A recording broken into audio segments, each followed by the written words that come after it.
अस्सलाम वालेकुम क्लास 10। आज बायो का हमारा टॉपिक है होमोस्टेसिस। आज हमने चैप्टर नंबर 2 स्टार्ट करना है।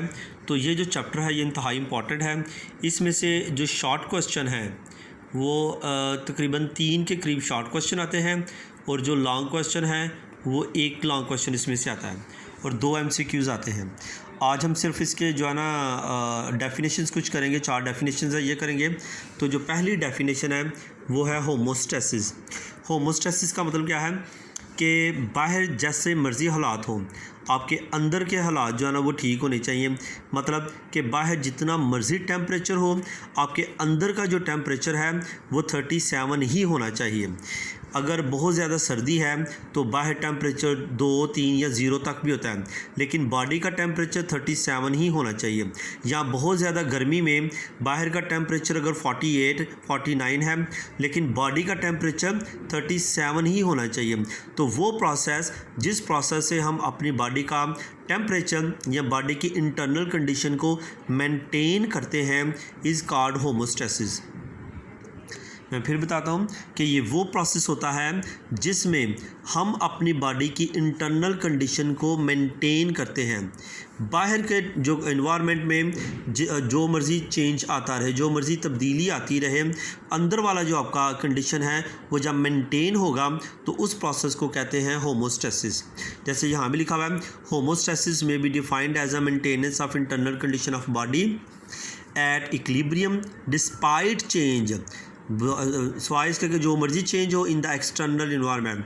For example the core temperature of human body remain at about 37 despite fluctuations in the surrounding air temperature. अच्छा, आगे इसकी काफ़ी टाइप्स हैं। जैसे पहली है ऑस्मो रेगुलेशन।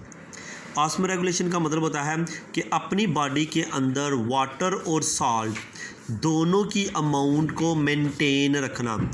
अपनी बॉडी में वाटर और सॉल्ट को मेंटेन रखना इज़ कॉल्ड ऑस्मो रेगुलेशन। उसके बाद है थर्मो रेगुलेशन। बॉडी के अंदर टेम्परेचर को मेंटेन रखना, maintenance of internal body temperature is called thermo regulation. और आखिरी है एक्सक्रीशन।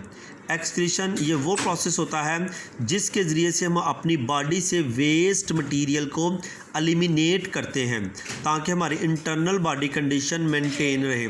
हम क्या करते हैं कि हम वेस्ट मटेरियल को अपनी बॉडी से एलिमिनेट करते हैं। तो वेस्ट बॉडी को अपनी बॉडी से एलिमिनेट करने का प्रोसेस एक्सक्रीशन कराता है। जैसे स्वेट ग्लैंड के ज़रिए से हम पसीने को बाहर निकालते हैं, या यूरिन ब्लैडर्स के ज़रिए से हम यूरिन को बाहर निकालते हैं। इसी तरह से दूसरा वेस्ट मटेरियल हम जो अपनी बॉडी से निकालते हैं वो प्रोसेस कराता है एक्सक्रीशन। तो वेस्ट मटेरियल क्या आता है, तो मेटाबॉलिक वेस्ट वो चीज़ें जो यानी मेटाबॉलिज्म, बॉडी के मेटाबॉलिज्म से ये हासिल होती हैं। Metabolic waste means a material that is produced during the body metabolism. Body metabolism से हासिल होती है। तो टोटल आपने ये 5 डेफिनेशन याद करनी है। Homeostasis, osmo regulation, thermo regulation, excretion और मेटाबॉलिक वेस्ट। ठीक है, कल हम आगे ये होमोस्टेसिस इन प्लान करेंगे।